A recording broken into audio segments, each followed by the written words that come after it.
வணக்கம். திருச்செந்துறை உட்பட 16 கிராமங்களை வக்ஃப் வாரியம் தமது சொத்தாக, தன்னுடைய சொத்தாக, வக்ஃப் வாரியத்தின் சொத்தாக 2022 கிளைம் செய்திருக்கிறது.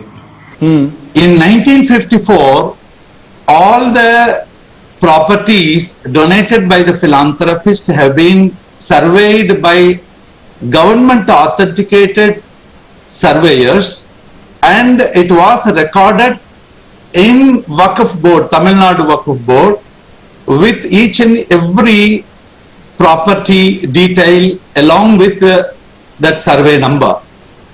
So each and every property is having a particular one or two sheets which are called pro forma sheets, having all the definitions and detail of that Waqf lands which are in the management of Tamil Nadu Waqf Board. அந்த கிளைமை ஏற்று திராவிட முன்னேற்ற கழக அரசு ஆணையிட்டு பத்திரத்துறையில் பதிவு செய்திருக்கிறது.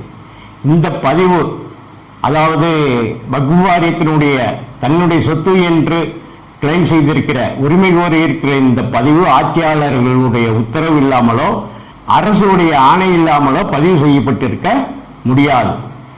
இந்த பதிவின் அடிப்படையில் 2022 அந்த திருச்செந்துறையில் உள்ள சில பேர் தங்களுடைய பத்திரம் பட்டாக்களை கொண்டு சொத்து மாற்றப் போகும் பொழுது பதிவுத்துறை இது வக்ஃப் வாரி சொத்து என்று கிளைம் செய்திருப்பதால் பத்திரப்பதிவு செய்யப்பட மாட்டாதுன்னு மறுத்திருக்கிறது. இது 2022 மறுத்திருக்கிறது. அந்த திருச்செந்துறை கிராமம் முழுவதுமே வக்ஃப் வாரியமாக உரிமை கோரியிருக்கிறதை தமிழக வக்ஃப் வாரிய தலைவர் அப்துல் ரஹ்மான் இல்லை என்று மறுக்கிறார்.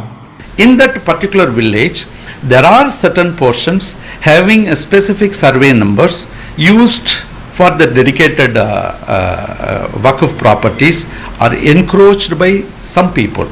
Doesn't mean the entire village is claimed by Waqf board. So the terminology what people are using is a wrong propagation. கோயிலையும் கோயிலை சுற்றிய சில இடங்களையும் தான், ஒரு குறிப்பிட்ட சர்வே நம்பரில் உள்ள இடங்களை மட்டும்தான் உரிமை கோரியுள்ளோம், கிராமம் முழுக்க நாங்கள் உரிமை கோரியில்லை என்று ஒரு டிவி சேனலுக்கு பேட்டி கொடுத்திருக்கிறார். ஆனால் அந்த கோயில் உட்பட அந்த கோயிலை சுற்றிய 389 ஏக்கரை உரிமை கோரி இருக்கிறார்கள் வக்ஃப் வாரியம்.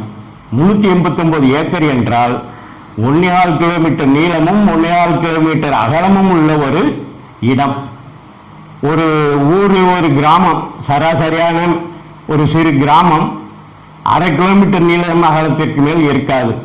ஒரு பெரிய கிராமமாக இருந்தால் 1.5 கிலோமீட்டர் நீளமும் 1.5 கிலோமீட்டர் அகலமும் இருக்கும். அகலத்தில் அவ்வளவு இருக்காது, பெரும்பாலும் நீளத்தில் தான் கூடுதலாக இருக்கும். ஆனால் வக்ஃப் வாரிய தலைவர் என்ன சொல்கிறார்? அந்த கிராமத்தையே நாங்கள் உரிமை கோரவில்லை, ஒரு குறிப்பிட்ட நிலப்பரப்பை மட்டும்தான் உரிமை கோரியுள்ளோம் என்று சொல்கிறார். இந்த கதையுமே அப்படியே இருக்கட்டும். இந்த இடத்தை வக்ஃப் செய்தவர் யார்? யாருக்கு வக்ஃப் செய்தார்கள்? இந்த இடத்தை வக்ஃப் செய்தது ராணி மங்கம்மாள் என்று செப்பேடுகளை வக்ஃப் வாரியம் சமர்ப்பித்து உரிமை கோரியிருக்கிறது. ராணி மங்கம்மாள் இந்த நிலங்களை எந்த பள்ளிவாசலுக்கு, எந்த இஸ்லாமியர்களுக்கு இந்த கோயில் உட்பட வக்ஃப் செய்துள்ளார்? அந்த காலத்தில் வக்ஃப் வாரியம்லாம் கிடையாது. யாராவது ஒரு இஸ்லாமிய பெரியவருக்கு, இல்லை ஒரு தர்காவுக்கு, ஒரு பள்ளிவாசலுக்கு மன்னர்கள் மானியமாக கொடுத்திருக்கலாம். ராணி மங்கம்மாள் ஒரு இந்து பக்தை. அவர் தன் நாட்டுக்கு சொந்த அந்த கோயிலை ஒரு இஸ்லாமியருக்கு தாரை வார்த்திருப்பாரா? அது எப்படி முடியும்? எப்படி செய்வார்கள்? ஒரு குறிப்பிட்ட இடம், ஒரு பெரும் பெருவழி இவைகளை மானியமாக வழங்கியிருக்கலாம். ஆனாலும் யாருக்காக வழங்கியிருக்கிறார்கள்? அந்த ஊர்ல ஒரு பள்ளிவாசல் தர்கா இல்ல, ஒரு இஸ்லாமிய பெரியவர் மகான் வாழ்ந்ததாகவும் இல்ல, இஸ்லாமியர்களே அந்த ஊர்ல இல்ல. பிறகு யாருக்கு அந்த ஊரை மானியமாக வழங்கியிருப்பார்? ஐயா, மானியமாகவே வழங்கியிருப்பதாக கூட எடுத்துக்கொள்வோம். சில நூற்றாண்டுகளுக்கு முன் மானியமாக வழங்கப்பட்ட நிலத்தை இவ்வளவு காலமும் சும்மா இருந்துட்டு 2022 இந்த வக்ஃப் வாரியம் உரிமை கோரி இருக்கிறது என்றால் இதனுடைய பொருள் என்ன? இதற்காக உரிமை கோரி இருக்கிறது. அதுவும் மக்கள் வசிப்பிடமாக இருக்கிறது, ஒரு கோயிலாகவும் இருக்கிறது. ஒரு கோயிலை வக்ஃபு வாரிய சொத்தாக வக்ஃபு வாரியம் எடுத்துக்கொள்ளலாமா? அல்லாஹ் எந்த குற்றத்தை வேண்டுமானாலும் மன்னித்து விட்டு சொர்க்கத்துக்கு அனுப்புவான். இந்த இணை வைப்பதை மட்டும் மன்னிக்கவே மாட்டான். அவர்களுக்கு நிச்சயமாக நரகம்தான். அப்படி இருக்கும்பொழுது இந்த வக்ஃபு வாரியம் சிலை வணக்க வழிபாடுடைய அல்லாஹ்வுக்கு மாற்றாக வேறொரு கடவுளை வணங்கக்கூடிய கோவில்களை தன்னுடைய சொத்தாக கிளைம் பண்ணி இருப்பது கேலிக்கூத்தாக இல்லையா? இஸ்லாமிய மன்னர்கள் பல கோயில்களுக்கு இடங்கள் கொடுத்தார்கள், கட்டி கொடுத்தார்கள், பல கோயில்களுக்கு மானியம் வழங்கினார்கள் என்றெல்லாம் சொல்கிறார்கள். அப்படி இருக்கும் பொழுது இந்த கோயிலை சுற்றி உள்ள இந்த ஊரையே வக்ஃபு வாரியம் கோரி இருப்பது ஒரு நேர்மையான செயலா? இஸ்லாமிய மன்னர்கள் கோயிலுக்கு அதை வழங்கியிருக்கிறார்கள், இதை வழங்கியிருக்கிறார்கள், கோயிலை கட்டி கொடுத்திருக்கிறார்கள் என்றெல்லாம் பெற்றுக்கொள்ளும் இவர்கள் இந்த கோயிலை இப்பொழுது 2022 இவ்வளவு காலம் இல்லாமல் தங்களுடைய சொத்தாக உரிமை கோருவது மனசாட்சிப்படி நேர்மையானதா? 1000 செப்பேடுகள் கல்வெட்டுகள் இருந்துவிட்டு போகட்டும், அது உண்மையாகவே இருக்கட்டும். அப்படி இருந்தாலும் இவர்கள் இந்த சொத்தினை உரிமை கோரியிருப்பது நேர்மையானதா?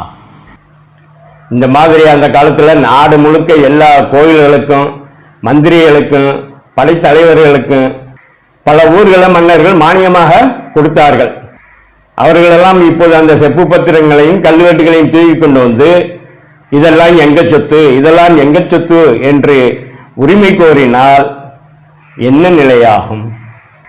வக்ஃபு வாரியம் போல பிஜேபி அரசு இந்து கோயில்களுக்கு ஒரு வாரியத்தை அமைத்து அவர்கள் எந்தெந்த சொத்தெல்லாம் கிளைம் பண்றார்களோ அந்த சொத்தெல்லாம் அந்த கோயிலுக்கு உரியது என்று ஒரு சட்டத்தை கொண்டு வந்தால் என்ன ஆகும்? அப்படி இந்த பிஜேபி அரசு செய்யல. மாறாக என்ன செய்து வக்ஃபு வாரியத்துடைய இந்த வரைமுறையற்ற சட்டத்தை வரைமுறையோட கட்டுக்குள்ள கொண்டு வரதுக்கு இந்த மசோதாவை அறிமுகப்படுத்தியிருக்கு. Sir, with your permission, I rise to move for leave to introduce the Waqf Amendment Bill 2024. Rameswaram கோயிலுக்கு 100 கிலோமீட்டருக்கு அப்பால இருக்கிற எங்க ஊர்ல மானியம் கொடுக்கப்பட்ட நிலங்கள் இருக்கு, ஒரு பகுதி நிலம் இருக்கு. அதை இன்னைக்கு இஸ்லாமியர்கள் தான் அனுபவித்துக் கொண்டு இருக்கிறார்கள். பட்டாவும் வாங்கியிருக்காங்க, வீடு வாசல் கட்டிக்கிட்டு இருக்காங்க. இந்த ராமேஸ்வரம் கோயில் செப்பேடை தூக்கிட்டு வந்தா என்ன ஆகும்? தமிழக அரசும் திராவிட முன்னேற்ற கழகமும் இது குறித்து இதுவரையும் வாயையே திறக்கல. 2022 உரிமை கோருதலுக்கு அனுமதி கொடுத்து பத்திரத்துறைக்கு ஆணையிட்டு மோசடி செஞ்சிருக்கிறது இந்த திராவிட முன்னேற்ற கழக அரசு. அன்றும் மக்கள் கேட்டிருக்கிறார்கள், ஒன்றுமே சொல்லவில்லை. பதிவு செய்ய முடியாது போங்கன்னு சொன்னோன்னா அவங்களும் வாயில வயிற்றுல அடிச்சுக்கிட்டு சேர்ந்துட்டு விதியோ தண்டம் பண்ணி உட்கார்ந்துக்கிட்டு இருந்தாங்க. இப்ப இந்த 2024 பாராளுமன்ற வக்ஃபு வாரிய சட்ட திருத்தத்தில் இது பேசப்பட்டதோட பாராளுமன்றத்தில் எதிர்கட்சிகள் எல்லாரும் ஒட்டு மொத்தமா ஒரு சேர இஸ்லாமிய சொத்து அபகரிக்கிறதுக்காக பிஜேபி இந்த மசோதாவை கொண்டு வருதுன்னு எல்லாரும் முழங்கினாங்க. சிறுபான்மைத்துறை அமைச்சர் கிரண் ரிஜிஜு இந்த திருச்செந்துறை பிரச்சனையை எடுத்து சொத்துக்களை அபகரிக்கிறது யாரு என்று சுட்டிக்காட்டி பேசுனதோட இப்போ சிக்கல்ல மாட்டிக்கிட்டாங்க. तमिलनाडु के अंदर में तिरुचेंतुराई इन तिरुचिरापल्ली डिस्ट्रिक्ट है तमिलनाडु में.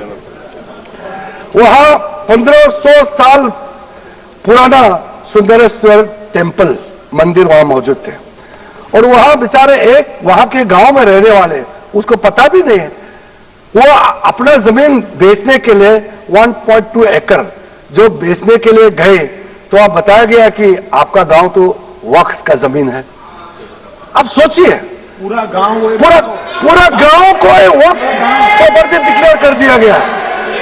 अब सोचिए वो गांव का इतिहास 1500 साल पुराना है और सारे के सारे गांव को वक्फ का प्रॉपर्टी डिक्लेयर कर दिया गया. इस तरह का जो चीज होते हैं इसमें धर्म मत देखिए. இப்ப தமிழ்நாடு முழுக்க இந்த திருச்செந்தூர் பிரச்சனை மக்களுக்கு தெரிஞ்சு திமுக அரசு அம்பலப்பட்டு போய் நிக்குது, கண்ணு விழிப்புதிங்க நிக்குது. அதிகாரிகளை வைத்து பஞ்சாயத்து பண்ணது. ஆர்டிஓ பீஸ் கமிட்டி போட்டு பஞ்சாயத்து பண்ணுகிறார். கலெக்டர் அதனை எடுத்து இனி பத்திரப்பதிவுகள் செய்து கொள்ளலாம் அப்படின்னு உத்தரவிட்டுள்ளதாக வாய் வழி அறிக்கையை சொல்கிறார். எழுத்துப்பூர்வமான அறிக்கை இன்னும் வெளியே வரல. இந்த உரிமை பெற்று விவகாரத்திற்கு துணை நின்ற திராவிட முன்னேற்ற ஆட்சியாளர்கள் இந்த கலெக்டர் சொல்ற உத்தரவை வாயை திறந்த சொல்லல. அவர்கள் சொல்ல வேண்டுமா வேண்டாமா? மக்களுக்கு அவர்கள் தானே பிரதிநிதிகள், அவர்கள் தானே வாயை திறந்து சொல்ல வேண்டும். 2022 ஆண்டு வக்ஃப் போர்டில் இருந்து ஒரு கம்யூனிகேஷன் வந்து சப் ரிஜிஸ்ட்ரார் ஆஃபீஸ்க்கு இந்த மாதிரி 389 ஏக்கர்ஸ் திருச்செந்துறை கிராமம், ஸ்ரீரங்கம் வட்டத்தில் இருக்கக்கூடிய திருச்செந்துறை கிராமத்தில் 389 ஏக்கர் வந்து வக்ஃப் வாரியத்துக்கு சொந்தமான நிலம். அதனால் வந்து பத்திரப்பதிவு வந்து தடை செய்யப்பட வேண்டும் என்று அவர்கள் வந்து சப் ரிஜிஸ்ட்ரார் ஆஃபீஸ்க்கு ஒரு லெட்டர் வந்து கொடுத்துருந்தாங்க. இதனால் வந்து டெம்பரவரியாக வந்து அந்த ரிஜிஸ்ட்ரேஷன் வந்து ஸ்டாப் பண்ணும்பொழுது தேர் வாஸ் அ ப்ரொட்டஸ்ட். மக்கள் வந்து அதற்கு போராட்டத்தில் ஈடுபட்டதனை தொடர்ந்து ஒரு பீஸ் மீட்டிங் வந்து ஆர்டிஓ தலைமையில் வந்து நடத்தப்பட்டது. சப் ரிஜிஸ்ட்ரார் மற்றும் அந்த வக்ஃப் போர்டுடைய அதிகாரிகள் அனைவரையும் வந்து கூப்பிட்டு ஒரு அமைதி பேச்சுவார்த்தை நடத்தப்பட்டது. அதனைத் தொடர்ந்து அவர்கள் வந்து ரிஜிஸ்ட்ரேஷன் பண்ணுவதற்கு எந்த ஒரு தடையும் இல்லை என்று அந்த பேச்சுவார்த்தையின் அடிப்படையில் முடிவு செய்யப்பட்டுள்ளது. இது வக்ஃப் போர்டும் வந்து இதை வந்து அந்த தடை வந்து நீக்கி இருக்காங்க. ஸோ இப்பொழுதைக்கு வந்து திருச்செந்துறை கிராமத்தில் வந்து நிலங்கள் வாங்குவதற்கோ விற்பதற்கோ பத்திரப்பதிவு செய்வதற்கோ வந்து எந்த ஒரு தடையும் வந்து இல்லை என்பதனை நான் தெரிவித்துக் கொள்கிறேன். அவங்க மக்கள் ஃபீல் பண்றாங்க அது டெம்பரரி சொல்யூஷனாக இருக்குமோ, எங்களுக்கு ஒரு பயம் இருந்துகிட்டே இருக்கு. இல்லை, இது வந்து இனாம் அப்படிங்கிறது வந்து 1927 ரெக்கார்ட்ஸில் இது பண்ணியிருக்காங்க. அதுக்கப்புறம் யூடிஆர் செட்டில்மெண்ட் அப்போ பார்த்தீங்கன்னா வந்து இது பட்டாதாரர்களுடைய பெயரில் வந்து மாற்றம் செய்யப்பட்டுள்ளது. இந்த யூடிஆர் செட்டில்மெண்ட் இவங்களுடைய டாக்குமெண்ட்ஸ் வக்ஃப் போர்டு அவங்க சப்மிட் பண்ணக்கூடிய டாக்குமெண்ட்ஸ் ப்ளஸ் அதனுடைய 1927 ரெக்கார்ட்ஸை எடுத்து நம்ம ஓனர்ஷிப் ஆஃப் த லேண்ட் யார் வந்து அதற்கு நிலத்திற்கு சொந்தமானவர்கள் என்பதை வந்து ஆர்பிஓ வந்து முடிவு பண்ணுவாங்க. தாலுக் லெவல் அவங்க என்கொயரி பண்ணி முடிவு பண்ணுவாங்க. பீஸ் கமிட்டியுடைய தீர்மானமோ இந்த கலெக்டருடைய உத்தரவோ ஒரு சட்டமல்ல, நீதிமன்றத்தில் அது ஒரு சான்றாக எடுத்துக்கொள்ளப்படுமே ஒழிய ஒரு தீர்ப்பாக எடுத்துக்கொள்ளாது. அரசு ஆணையிட்டு பத்திரத்துறையில் அந்த பதிவு வக்ஃப் வாரியத்தினுடைய பதிவு செல்லாது என்று அறிவிக்கப்படாத வரை இந்த மக்களுக்கு இந்த உத்தரவெல்லாம் வந்து கண்துடைப்பு தான். பாராளுமன்றத்திற்கான மக்கள் பிரதிநிதிகள் இந்த திருச்செந்துறை மக்களுக்கு பதில் சொல்லாமல் எங்கே போய் ஒளிஞ்சுக்கிட்டாங்க? இப்ப பேச வேண்டியதானே? ஒடுக்கப்பட்டவர்களுக்கான ஒரே தலைவர் திரும்ப எங்கே போய் ஒளிந்து கொண்டார்? சட்டம் படித்த ராசா எங்கே போய் ஒளிந்து கொண்டார்? திமுகவுடைய பாராளுமன்ற உறுப்பினர் சொத்தாகவே இருக்கும் கனிமொழியின் தயாநிதி மாறன் எங்கே போய் ஒளிந்து கொண்டார்கள்? இந்த திருச்செந்தூர் பிரச்சனைக்கு வாயே திறக்காமல் மௌனமாக இருப்பது ஏன்? திருச்செந்துறை மக்களிடம் அந்த அமைதி குழு கூட்டத்தினுடைய முடிவை ஒரு அறிக்கையாக கொடுத்திருக்கிறார். அந்த அறிக்கையில் பழங்காலத்திலிருந்தே வரும் இந்த கோயில் என்று குறிப்பிடுவதற்கு பதிலாக பல ஆண்டுகள் என்று குறிப்பிடுவதாக அந்த திருச்செந்துறையை சேர்ந்தவர் ஒருவர் சொல்கிறார். பீஸ் கமிட்டி முடிவுல வந்து பல வருடங்களாகன்னு ஒரு வார்த்தையை போட்டிருக்காங்க. பல வருடங்களாக இல்ல, காலங்காலமாக போடுறதுக்கு பதில இவங்க வந்து வக்ஃப் வாரியத்துக்கு ஃபேவரபிளா தான் வந்து பீஸ் கமிட்டி மீட்டிங்ல ஆவணப்படுத்தி இருக்காங்க. வக்ஃப் வாரியமே அது 1500 ஆண்டுகளுக்கு முன்னாடி உள்ள கோயில் என்று சொல்லுது. அப்படி இருக்கும்போது பழங்காலத்தில் இருந்தே என்ற சொல்லுக்கு பதிலாக பல ஆண்டுகள் என்று எழுதுவது எதற்காக, சொல்வது எதற்காக? 2026க்கு பிறகும் திமுக தன்னுடைய ஆட்சி தான் வரும், அப்ப பார்த்துக்கிறோங்கிற ஒரு உள்நோக்கத்தோட இப்படி பல ஆண்டுகள் என்று ஒரு சொல்லை புகுத்தி இருக்கிறதா? இருக்கலாம். இன்னொரு கேள்வியும் இருக்கு. வக்ஃப் வாரியம் இவ்வளவு காலம் இல்லாமல் ராணிமங்கம்மாளுடைய செப்பேட்டை கொண்டு 2022 கிளைம் செய்வதற்கான காரணம் என்ன? அப்படி அந்த செப்பேடு உண்மை என்றால் இந்த வக்ஃப் வாரியம் இப்பொழுது பல்டி அடிப்பது ஏன்? பாபர் மசூதிக்கு போராடினது போல இது எங்களுடைய சொத்து என்று போராடலாம் தானே? எங்களுடைய நிலத்தில் ஒரு கோயில் இருக்கக்கூடாது என்று போராடலாம் தானே? வக்ஃப் வாரியத்திற்கு சொந்தமான இடத்தில் ஒரு கோயிலை கட்ட அனுமதிப்பார்களா? செப்பு பத்திரங்கள் கல்வெட்டுகளில் மானியமாக வழங்கப்பட்டால் அது 4 எல்லைகள் குறிக்கப்பட்டிருக்கும். அது இல்லாமல் அந்த எல்லைக்குள் உள்ள மரங்கள் எவ்வளவு, விவசாய நிலங்கள் எவ்வளவு, குடியிருப்புகள் எவ்வளவு, கட்டடங்கள், கோயில்கள் உட்பட குறிப்பிடப்பட்டிருக்கும். அந்த காலத்தில் சர்வே நம்பர்லாம் கிடையாது. குழி, மகாணி, மா இதான் அளவுகள். சங்கிலியை வச்சு அளந்து சொல்லுவாங்களாம். ஆங்கிலேயர்கள் வந்த பிறகுதான் இந்த நிலங்கள் எல்லாம் மறு அளவீடு செய்யப்பட்டு சர்வே நம்பர்கள் கொடுக்கப்பட்டது. இந்த வக்ஃப் வாரியம் நில உரிமை கோரியுள்ள இடத்திற்கு சர்வே நம்பரை குறிப்பிடுது. செப்பேடுகளெல்லாம் சர்வே நம்பர் இருக்காது.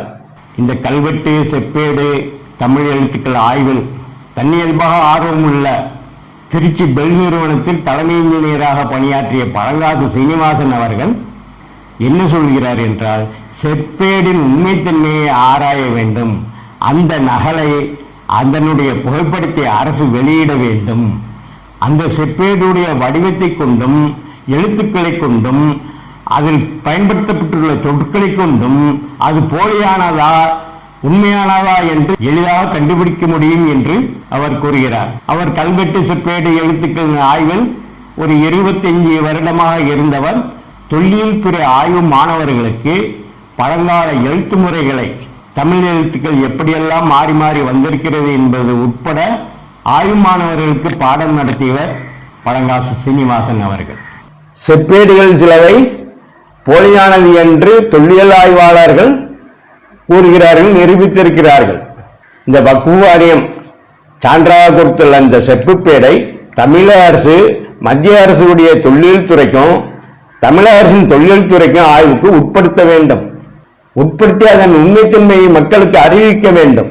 இந்த செப்பேட்டின் உண்மைத்தன்மையும் செப்பேட்டையும் வெளியிட்டு மக்கள் பிரதிநிதிகள் சமூக நீதி அரசு என்று சொல்லிக்கொள்ளும் இந்த திராவிட முன்னேற்ற கழக அரசு மக்களுக்கு வெளிப்படையாக தெரிவிக்க வேண்டும், அறிவிக்க வேண்டும்.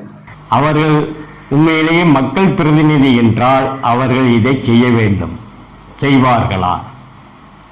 நன்றி. For detailed analysis, subscribe, like, share, click notification.